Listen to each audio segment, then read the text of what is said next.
यदि आप चाहते हैं कि मैथिली मजा का सारा ऑडियो वीडियो सबसे पहले आप तक पहुंचे, तो हमारे चैनल को लाल बटन दबा के सब्सक्राइब करें। जी हाँ, और घंटी के निशान को दबाना।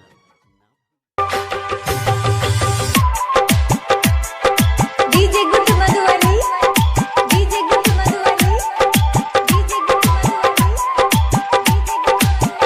अखन अपने सब सुन रहल छियै मैथिली मजा के शानदार प्रस्तुति presented by DD production house सकरी। तोर के हमार दिलवा जाई छतु ससुरवा के, जाई छतु ससुरवा के। तोर के हमार दिलवा जाई छतु ससुरवा के, जाई छतु ससुरवा के। कल तोहर वादा टूट गेलो, जिंदगी हमर लूट गेलो। कोना के सहबै ई पीरवा, जाई छतु ससुरवा के, जाई छतु ससुरवा के। डीजे गुट मधुबनी, डीजे गुट मधुबनी, डीजे गुट मधुबनी।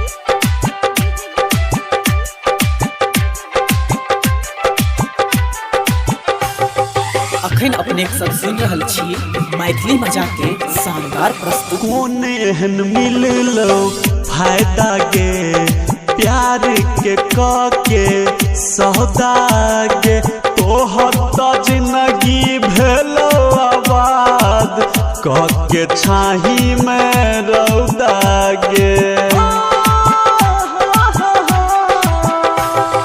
कौन एहन मिललो फायदा के, प्यार के सौदा गे। तोहर तो जिंदगी भेलो आबाद, के छाही में रौदा गे। चला के करे जा पर तीरवा, जाई छतु ससुरवा के, जाई छतु ससुरवा के। तोर के हमर दिलवा जाई छतु ससुरवा के, जाई छतु ससुरवा के। डीजे गुट मधुबनी, डीजे गुट मधुबनी, डीजे गुट मधुबनी।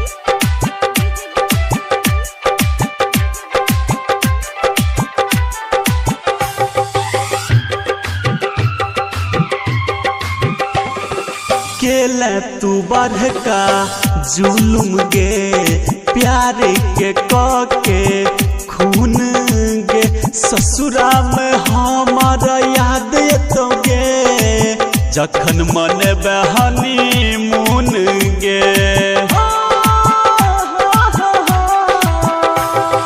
केला तू बढ़का जुलुम गे, प्यार के खून गे। ससुरा में हमार याद तो गे, जखन मन बहनी मुन गे। धुरंधर के तोर के दिलवा, जाई छतु ससुरवा के, जाई छतु ससुरवा के। तोर के हमर दिलवा जाई छतु ससुरवा के, जाई छतु ससुरवा। अखन अपने सब सुन रहल छियै मैथिली मजा के शानदार प्रस्तुति।